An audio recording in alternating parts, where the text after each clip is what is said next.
in the heart of Yorkshire. Our health service is hard at work. Barnsley A&E. Just waiting for that bed to be ready. Got your double room, your sea view. A dedicated team working around the clock in casualty. Will somebody do me the next transfer, please? Thank you, loveliness. Anything else hurting? Yeah, my feelings. Nice to meet you, sweetheart. It's all tapped up for you. Ask somebody else. They're with us for our most vulnerable moments. There you go. You're being braver than your mum. Does that taste nice? No, oh, bless you. Facing life and death. You either want to live or you don't. Trauma and tears. I think there's quite a chance you've broken your hip. Supporting each other through the toughest shifts. You're my favourite. Kia. This is Barnsley Casualty 24/7. Gonna send you home. You're far too cheerful to be an A&E. Somebody will realise me. I love you. I love you. On shift tonight, Sister Benita Wainwright, I need another nurse in resource. And I have nobody. paediatric Sister Kate Ellis, Oh, are you smiling? Registrar Dr Dan Buick, We need to have a look at your hip, don't we? and volunteer Jane Allen. My brilliant mocha chocolate lattes, or what they call them. Them fancy coffees. So prepare to share a shift Right, shall we move you, missus? with the team at Barnsley Casualty.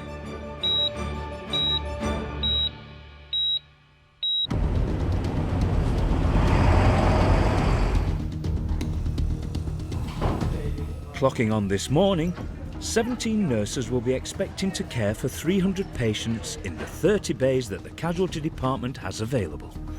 Hello, it's Benita. Sister Benita has just begun her shift. It's not got off to the best of starts. I'm struggling a little bit to get these out at the minute. I've got 2 lead nurses here with me. But On a day shift, it's just chaos. I find it's just, there's people everywhere. Thank you. I'm just going to move you, sweetheart, into a queue. Sometimes you can't turn around for somebody being there. Why is it so busy? When I'm coordinating and you know you're the boss, you make those decisions to go and make a huge difference to somebody's care. All right, lovely. Bye, bye. But planning today will be a challenge. Resus is full, all 30 bays are occupied, and the emergency red phone won't stop ringing. Barnsley A&E. Hello there, Barnsley A&E. Hello, Barnsley A&E. Yeah, I've just got loads going off down Earlvey at the minute. There's nearly 70 in and a few ambulances waiting. Ambulances are queuing around the block, and paramedics have been struggling to get their calls answered. We couldn't even get through to Red Phone. Yeah, no, it's been like been a off chuffing all hotline. No, it's been like an hotline. Yeah. Jade, you've got one more space on this corridor here, and then that's it. Take your ambulances in your bays, but don't take any more until I move out. It's hard going, but staff pull together and make sure that patients are looked after and sorted out and cared for as best as we can. I think she's ready to go. Joyce, yeah, she's ready to go as in now.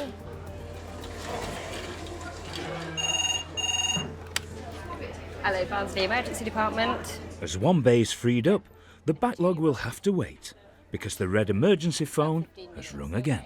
When you get here, if you just head straight into Peds Resus, and we'll see you there.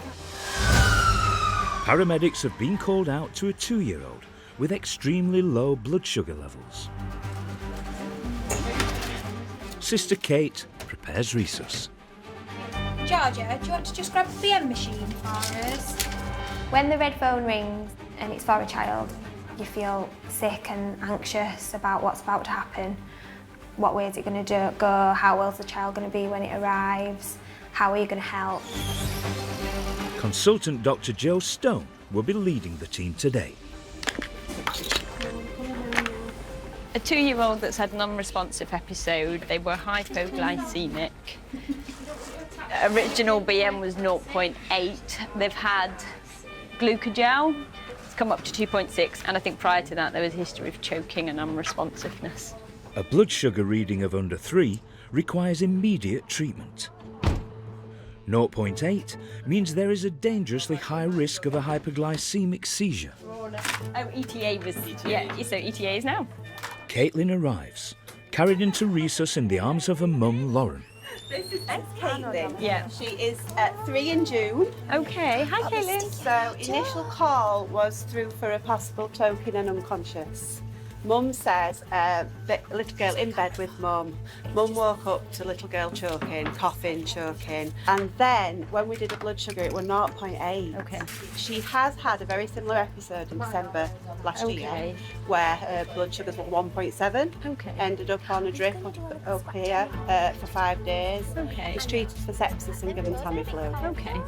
So mum was getting a bit concerned that that's high. Yeah, my name's Jo, I'm one of the doctors, so I understand that she's had an episode quite similar to this in December last year. Okay. So this morning I understand that you were in the bed and you woke up to her coughing. Well, it was, I don't know what it was. She was like choking, like she wanted to get something up, but... So was she conscious? Was she awake? No. So she I wasn't? think she was like in a really deep sleep. Okay, that's fine. Given the time of year, Sister Kate takes a flu swab. Hold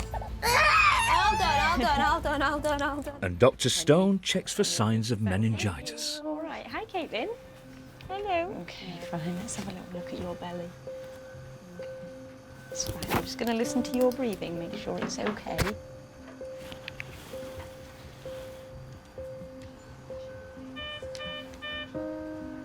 Can I just have a little look at her back? I just want to make sure she's not got any rashes. And how does she seem to you now? Does she seem... She's still very... She's not herself. Isn't she? Okay, fine. All right. So her blood sugar has come up, but I think because you're saying she's still not herself, maybe we ought to put the cannula in now. Is that all right with you? Okay. So we can do it with her sat on your knee if you want. Okay, can I just have a little look? I'm going to have a band on. Finding a good vein and putting a needle into a wriggly toddler can be tricky. Doesn't look like getting a cannula is going to be easy, so can we put cream on all 4 places and then we'll try again?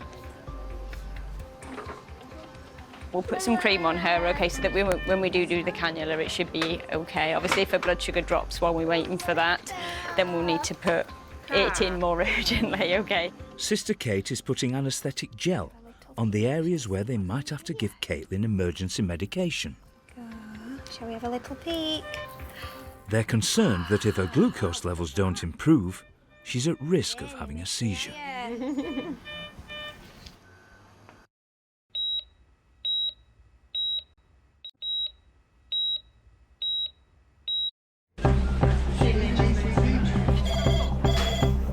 Hello, Barnsley.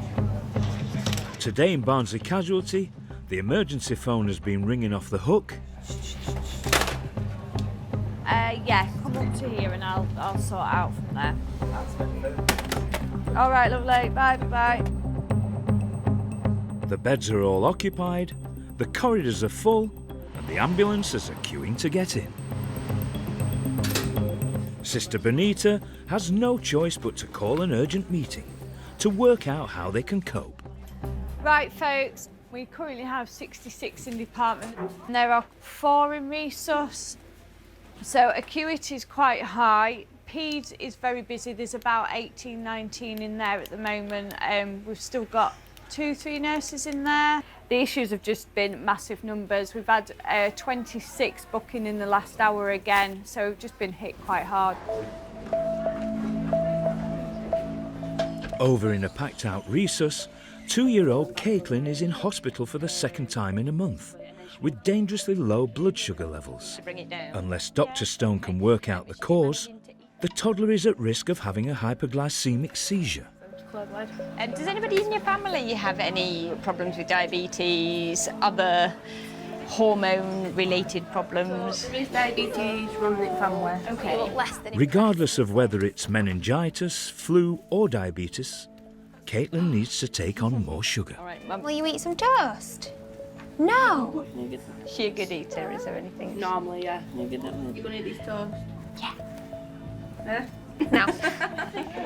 Barnsley Casualty has a state-of-the-art paediatric bay, but Sister Kate is going old school. You have a bite of toast for me? Yeah. Go on, and then I'll do a big blow of bubbles. Ready? You get some toast? She took anything? No, she won't have anything. Not even a bourbon? Not even a bourbon. When this happened last time, she didn't eat for a few days. Didn't she? As in she would push it away. Dr. Stone consults the paediatric department for advice. Hi, it's Jo, one of the consultants in the emergency Can we have some department. Please, can I make a toast referral? Oh, are you smiling? Going in your toast. It's a 2.5-year-old girl with a hypoglycemic episode. So she was in bed with her mum this morning. Oh, get it. Oh, clever girl. We're currently trying to bribe her into having a biscuit or some toast, but she's refusing at the moment. Although Caitlin is brighter, her sugar level is still low. Until the risk of a seizure is reduced, the team remains on high alert. Well, Mummy had one, so I feel a bit. Oh, is it nice, Mummy? Yum, yum, yum.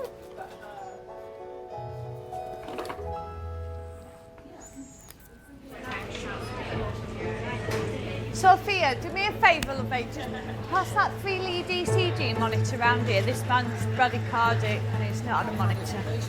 How far away are you guys? Will you stop admitting patients now? Can you make them better and send them home? I'd be much appreciated. In the hub, junior doctor Jake Mullen is on his way to see a potentially contagious 44-year-old. She's been isolated in cubicle 11. Nice to meet you. I'm Jake. I'm one of the doctors. So, what's brought you to A&E tonight? Been poorly for about 5 days. I've not been able to eat or sleep or anything. Yeah. I've been really dehydrated and just in pain everywhere. And then today I could barely move. I was just passing out. Any new rashes, anything like that? No. Neck stiffness? No. No problems with lights? Not so bad now. No. Headaches? Yeah. Tell me about your headache. It hurts. Whereabouts is the pain? it's just everywhere.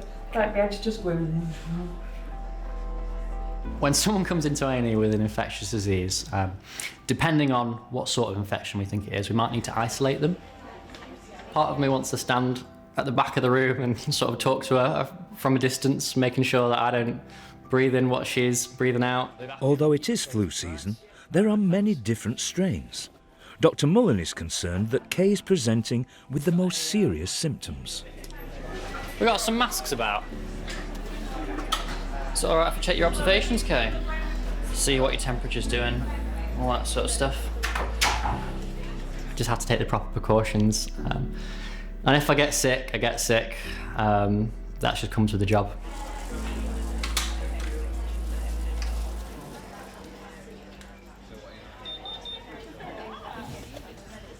Okay, Kay. So your oxygen levels are a bit on the low side. I don't think I'll be able to send you home. Is that all right? Yeah. You don't look very happy. I know, it's because I'm borderline agoraphobic and I like to be at home. Yeah. It just makes me really panic when I'm... A&E is pretty loud, pretty busy. There's lots of sick people, there's lots of noise. If you've got a patient who's agoraphobic, I think the worst possible place you could be is A&E, I'm afraid. If Kay does have an uncommon variant of flu, Dr. Mullen will have no choice but to keep her isolated. We get a cup. On days like today, volunteer Jane has just the tonic for a team rushed off their feet. Hello, sweetheart, you all right? Milk, no sugar, or milk and sugar? Milk, no sugar. Hello, love.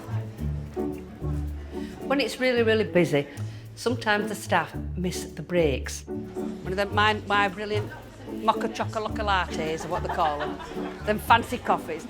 It's nice that we can probably give them a quick drink to make sure that they're keeping their levels up. She wants a nice coffee, and she's going to get a nice coffee. I'm very tired. Like Benita always likes her coffee. She does like her coffee, that girl. I'll make it a strong one. So it's just nice to make sure that they can be looked after as well. Right, now this, a new coffee company called Beds. Brews for the emergency department. And I'm your very own barrister. How's that? Look after the ones that's looking after us. Can you remember years ago, it were either a white coffee or a black coffee? That were your choice. And now we've got espresso and macchiato. I can remember when cups of coffee were 50 pence. I've always known it as £3.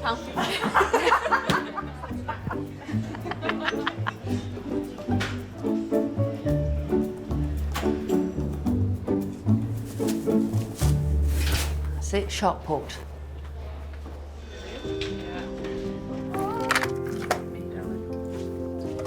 Good news in Rhesus. Caitlin's blood sugar levels are on the rise. She's not got meningitis, and the flu results have just come back. It's negative. No flu. And the 2-year-old seems to have perked up. A lot. Ready? Bit closer, bit closer. She looks heaps better. Right, shall we move you, missus? With Caitlin on the mend, Come on then, Trouble. the Rhesus Bay needs to be freed up for an incoming red phone emergency. But as this is her second episode in a month, she's heading over to the paediatric ward to be monitored. Where are you? Are you going to the ward now? Yeah? You're going to be very, very good for them. All right, see you later, Caitlin. Where are we going? Come on then. Caitlin only had to stay the one night before being referred to the Northern General Hospital for further tests.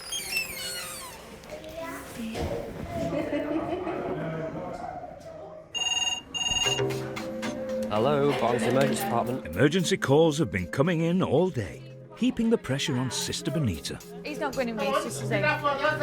But for junior Dr. Alex Chapburn, who's only worked in the department for 3 months, it's a different story. Hello, Amy Barnsley. If I'm not by the red phone when it rings, I feel annoyed because I want to see all the patients who come in by the red phone, as every doctor does. It's kind of a bit of a scramble to be able to see the sick patients so you can do things which fix things. Dr. Chapburn's next patient has a potentially life-threatening condition. Okay, it's an 88-year-old chap. Paramedics are rushing in an 88-year-old with a chronic irregular heart rate who's struggling to breathe. Do we have beds in Rhesus? Cool. Can you bring him to Rhesus, please? Having previously suffered from a stroke, they're concerned he's at risk of another.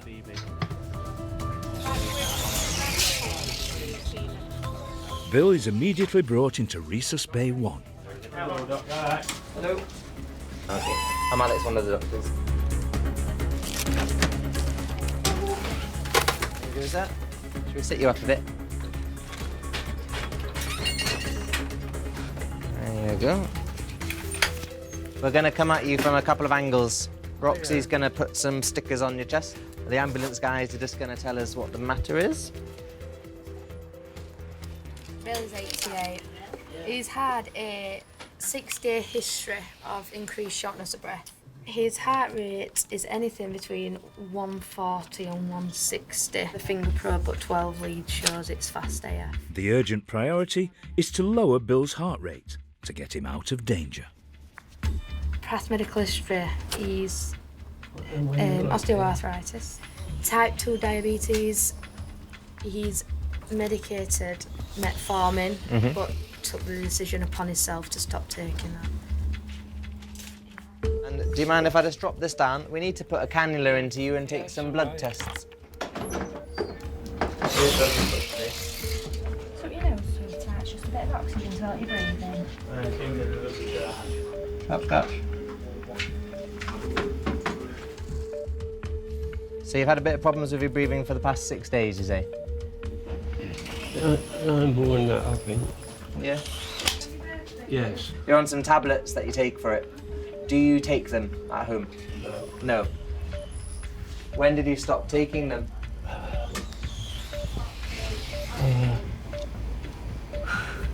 About a week, fortnight ago. Week or fortnight ago. Okay. Some patients can be really challenging. Sometimes they've got conditions that I, as an A&E doctor, can't really treat, but they're coming looking for help, and then it gets quite frustrating because you want to be able to provide them with something that can fix them, but that's not available. Bill's wife Elizabeth and son Adrian arrive.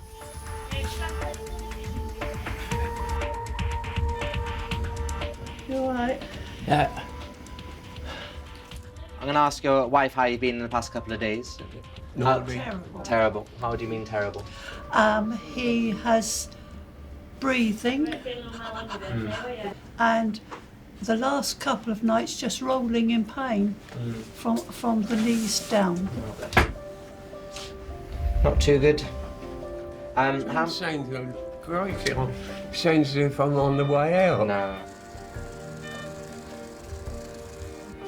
So what we'll do is give you some tablets to take some water off, give you some of the digoxin to help slow the heart down. We won't do it straight away, but we'll gradually bring it. Chest x-ray, as I said, just to make sure there's nothing else going on. Dr. Chatburn's priority is to get the heart rate under control. Unless he can, Bill is at risk of another stroke.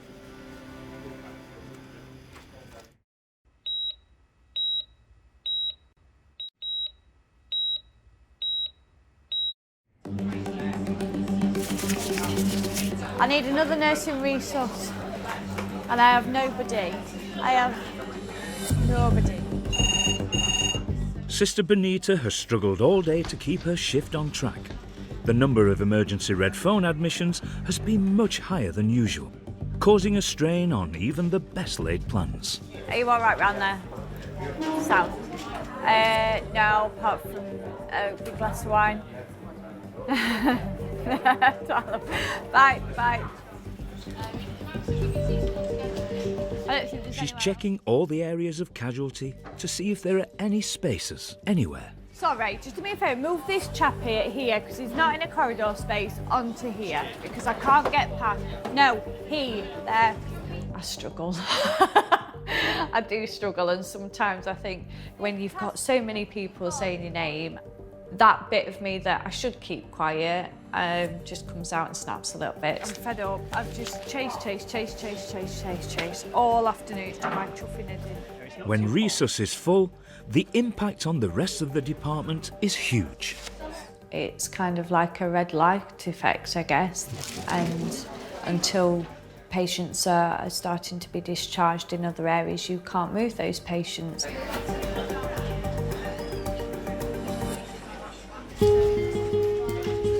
In resus, Bill's erratic heart rate is still too high.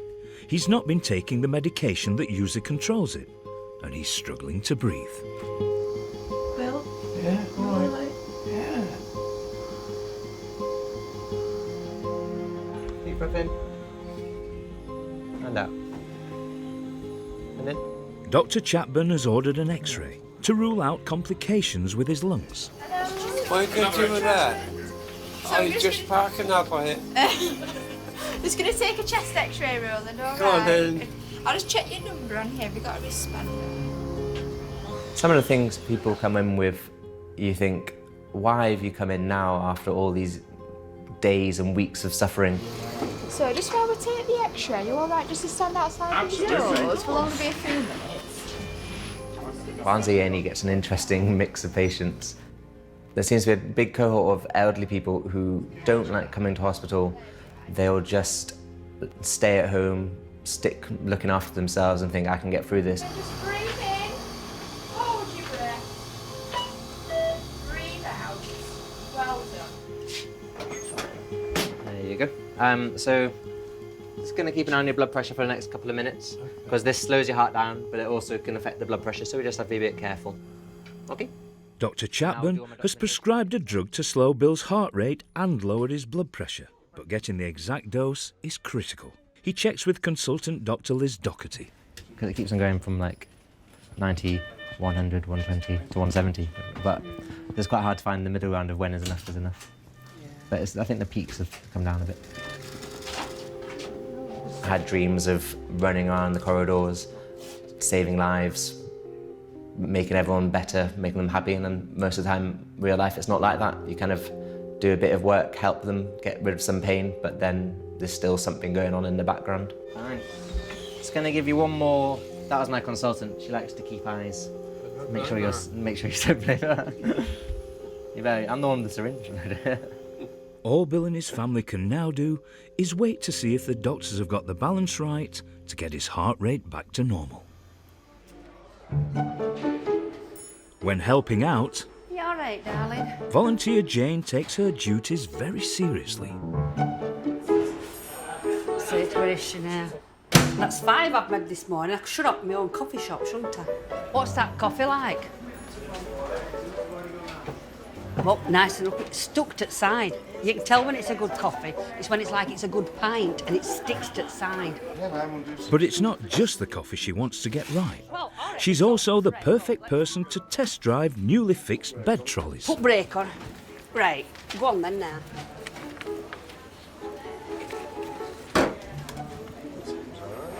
Well, it's mended then, isn't it? Aye, all right. Let's try this way. Oh, jeez. Well, it's not brought then, is it? I think they might have fixed them and just knocked up stickers off. Should we take a first spin now? Don't lightly. Get me off. Oh, get me off this. Oh, sorry, sweetheart. No, but it's... Oh, sorry, Dan. No, you're fine. You're at best place. I'm officially off my trolley. Seth, let's fix that, isn't it? Put them back in service.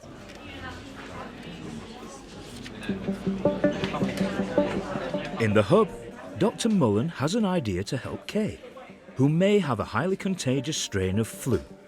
She's also borderline agoraphobic.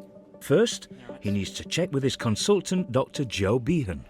I've got a lady that I've assessed, but the history is very, very flu-like, and she's just tested positive for flu. Okay. So I'm thinking if her obs have returned to normal, I can probably try and get her home.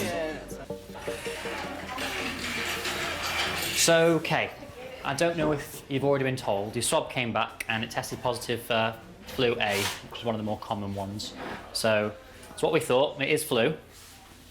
I've had a chat with my consultant, and I think we've decided that if your observations are improving, they've returned to normal, given the fact we have good evidence that it's flu, we'd be happy with discharging you home. Should be good news. So we'll just see what we get now. Okay. If you 97, perfect. Okay. Drink a lot. Take it easy for the next few days. Try and avoid being around anyone who's not vaccinated, and we'll go from there. Is that all right? Are you happy going home? Yeah. All right. Lovely to meet you.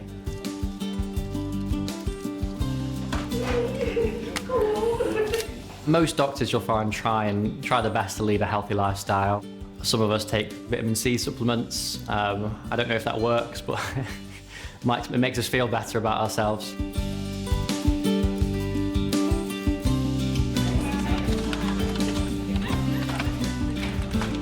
So paranoid about getting flu this year.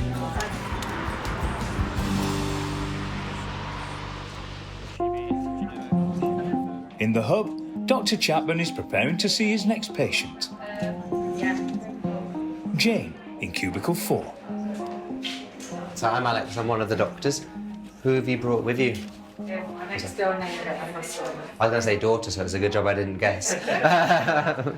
Tell me a bit about what's happened. I was getting my neighbours shopping out of the food in the car. Yeah. And I only had my flip-flops on and there were lots of moss around the car, which I didn't realise. Yeah. And I just gone. Ouch. Yeah, I was smashed my head on the back of the So, getting shopping out, hit some moss, fell backwards, smack on the back of your head. Do you hurt anything else? My elbow slightly. Yeah. Do you lose consciousness at all? No, I don't think I did. I think I just saw stars. Any vomiting since? No. And then any weakness in your arms or legs? No. No. I have to ask you all these questions from a head injury perspective, don't worry. Fine. And do you have a responsible adult to look after you at home if I deem you fit to go? Are you responsible? Just a bit. Sometimes. Should we examine you? I'm going to shine a bright light in your eyes, so look at me. A blow to the head can be severe enough to cause bleeding in the brain, so Dr. Chapman needs to carry out a series of tests. Any double vision at all? Yeah. Perfect. This is basically a little pin. It doesn't hurt, and it doesn't cause blood, but I just want you to tell me if you can feel it. Feel that? Yeah. Yeah. Yeah. Yeah. Ow. Sorry. That's the worst. I didn't mean to do that, sorry. Right, let's have a look at your elbow. But you're able to... Thanks, all the way up to it. Yeah, okay. Don't need to do a CT head. There's no indications that you've had a high-risk head injury. You're not on anything that thins your blood, are you? So we'll fix that up for you and get you home. Perfect. All right, look towards your son. It's on this side, isn't it? Yeah. Oh, that's really straightforward. Bit of glue and you'll be sorted. There's about 1 centimetre straight cut in the back of your head. It's not that. Because there's lots of blood vessels that go around the head, so they bleed quite a lot. All right, this is a bit of glue.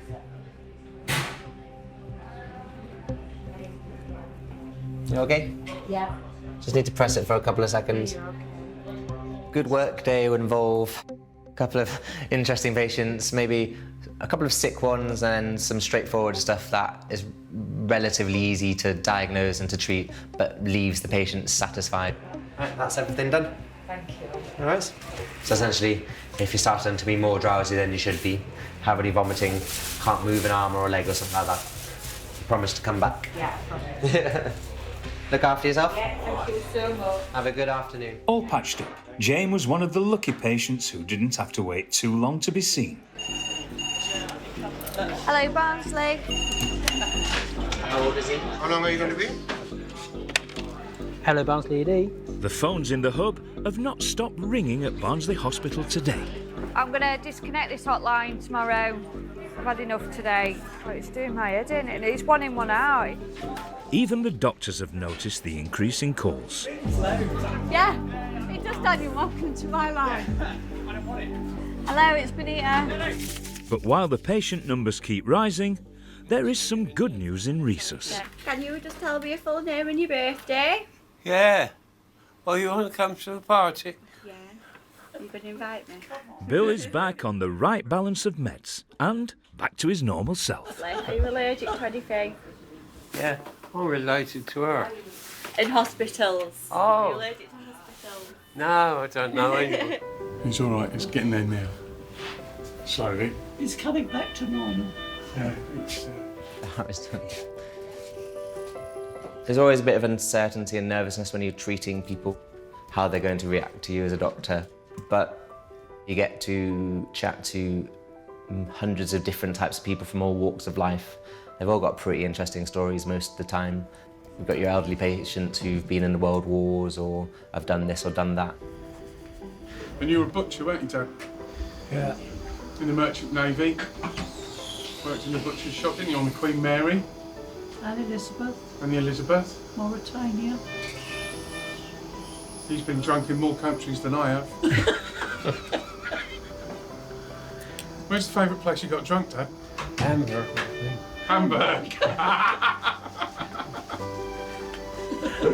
Bill was transferred up onto the ward for observation. Thank you very much. No worries. Got any questions? Thank you. Thanks very much. Thank you. Thank you. Before being allowed home the next day.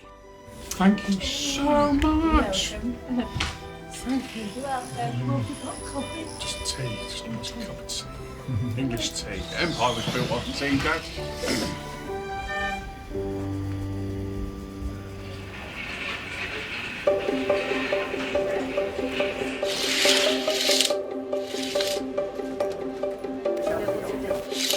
You got a patient that can come out of a cubicle? With so many red phone admissions, Dr. Buick is struggling to find somewhere private to assess his next patient. James, you got anyone who can come out? Finally, he secures a cubicle for a 51-year-old with an infected hip and a medical history that could complicate matters. Hi, Richard. Come on through. My name's Dan. I'm one of the doctors. Take a seat for me. I've had a read through the notes from the paramedics, but I'm just trying to clarify a few points. How long has it been painful for? 10 days now. 10 days? Yeah, I'm finding it difficult to bear weight. Can see. We need to have a look at your hip, don't we? Yeah. Do you take any medications? No. None at all? Have you injected drugs at all? Yeah. Currently or in the past? Last. Okay. How long in the past? Last week I did inject that. Okay, but I injected that. Which side? Do you enjoy injecting both sides? I agree. Treating people with addictions is challenging. They're vulnerable, they don't necessarily have good health as a result of that, and so firstly diagnosis can be difficult. I switched to foil because to stop it. Because what, sorry? I was never intention to stop it. When have you last injected? It will have been sometime about this time last week or something like that. Into the right groin? To the right. Okay. Before that? What? Before that? Before that. Regularly before that? Oh, no, not regularly before that. Okay. Righto. Let me grab a trolley. We'll bob it in here and get you on that, and then I'll have a proper look at your hip. Okay, give me a moment. Understandably, people have a lot of concerns about relaying some of that information sometimes. So patients who are intravenous drug users often find that quite difficult. No. Causing you a lot of bother, isn't it? So whereabouts is the pain? Have you got one point where if you point to, that's where the pain is, or is it more sort of... This is hurting me. This is what's happened over the last 10 days. So have you had that the whole time? Yeah. Is that sore as I'm touching it? Yeah. No. Sorry. And do you know what brought that along? No, I've not washed it. Burnt it? No. As I'm pushing there? Yeah. You got pain there? Can I just have a look at your groin itself? You've injected. I think in situations like these, it's too easy to say, you know, I'm the doctor, I just come in and provide the treatment here and now. Can you lift this leg up for me? If I take the weight and I lift, you're still getting pain there?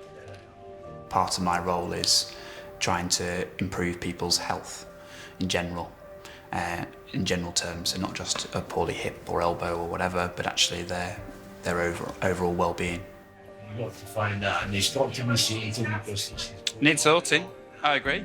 I'm getting fed up with it because some days I wake up and I can't stop. Tears rolling down. Yeah. It's clearly causing you a lot of pain, isn't it? The cause of Richard's infection remains elusive, and his addictions make the diagnosis more complicated. With the department under such pressure, Dr. Buick needs to find the right answers as quickly as possible.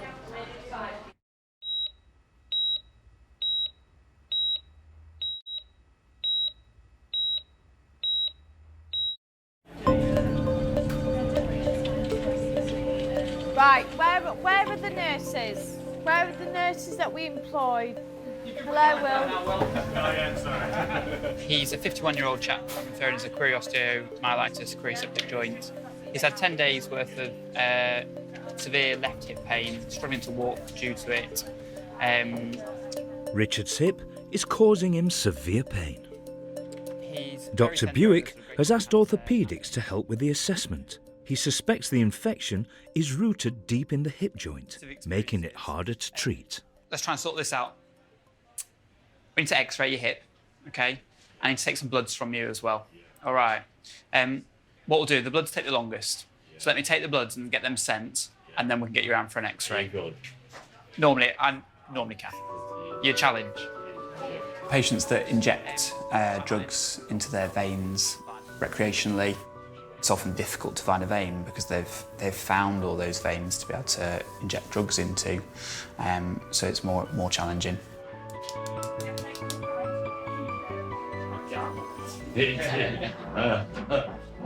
years are still scares me. I think there's a possible there. Do you mind if we see if I can get some bloods from you? Sharp scratch. Don't tell me sharp scratch. Yeah, you know the drill. Yeah. I have to say something. Never been sharp. Mine up in here. Yeah, we're there.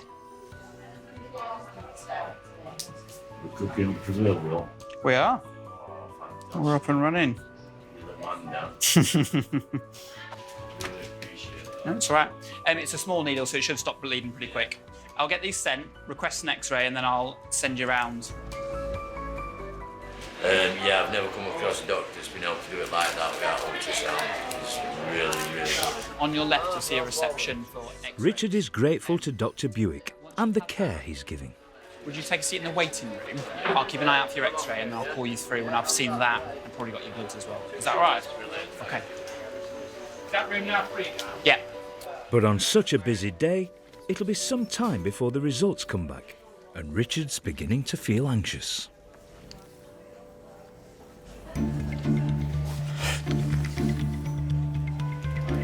I hadn't had the foggiest of what's going on. All I've done is chase patients out of this department so they don't get shouted at. Before Sister Benita finishes her shift, she's busy trying to process as many patients as possible. Who's just took my hand over? Nobody. There's a problem in cubicle 3. Richard has been assessed by orthopaedics, but he's now become agitated about the proposed treatment. Dr. Buick has been urgently called. No, really got to a point where you wanted to keep in. Yeah. But because I'm an addict, Yeah. I'm not a subtext. Yeah. He can't help me with that. Right. And I've tried to explain to him that as an addict, you know, middle of the night, I'm going to want to, I'm going to do it in a bad way. Yeah. Richard has come to a difficult decision. My worry for Richard is obviously that treatment is for a reason. It's to get him better. And my worry is that it would get worse. You know, which is not what I signed up for. I had to tell him the truth. I couldn't say, Yeah, no. oh yeah, let me in for any middle of the night, I'm crawling. Yeah, I understand that. Yeah. You don't want to patient like that. No, I wish we had a better solution for you. Yeah, I understand. It's my own fault. I put myself in this situation. Yeah, but our job isn't to punish you. It's to try and work something out with you, isn't it? My worry is that you know things will get worse and he'll have further problems as a result. And I think that's partly a failing on our behalf if we've not come up with a plan with him that works for everyone. All right. No, thank you. Okay. No, you're fine. You're fine. Take care. Thank you very much. All right, it's you're really fine. good. All right. Cheers. Okay. Richard didn't return to the hospital. Dr. Buick is hoping that the antibiotics have at least helped clear up the infection in his hip. Before she can head home, Sister Benita hands over to the next shift. It's been awful. There's been 65 plus all afternoon, 20 plus each hour. Resus has just been absolutely annihilated on it. There are days that are really sad and hard and a slog, and you think, why did I ever do this? 3 hour and 9 Dr. wait, 32 waiting to be seen, 12 to triage. We are 1 doctor down and 6 while 4. And that's it from me. But then there are other days I go home and I feel like I've done a really good job and I wouldn't do anything else. Finally, it's time for this Barnsley casualty team to clock off.